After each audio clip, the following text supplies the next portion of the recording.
444 के शादी हो दहिया हो गईले भारी। 444 के शादी हो दहिया हो गईले भारी। किया रे कोठा ऊपर सैया देवना माने ए अम्मा जी। कोठा ऊपर सैया देवना मांगे ऊपर से करे रंगदारी हो दहिया हो गईले भारी। 444 के शादी हो दहिया हो गईले भारी।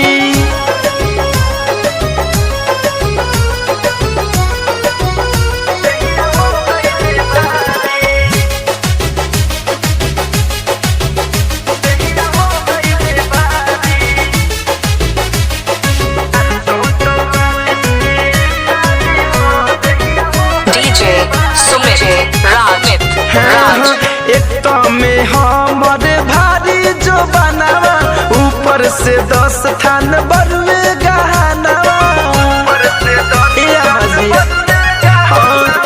एक में हमर भारी जो बनावा ऊपर से 10 थान बरुए गहनावा।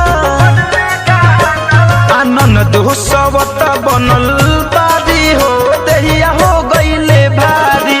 444 के शादी हो दहिया हो गईले भारी।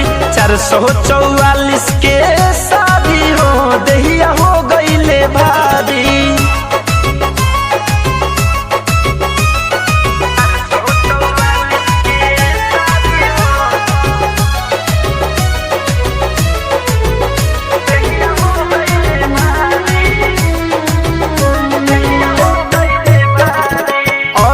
धनंजय से कैसे बताई खाए के मन करे हमारा खटाई।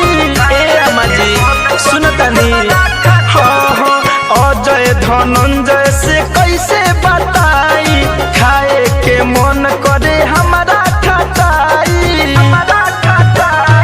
मन मोही धरसया काबारी हो दहिया हो गईले भारी।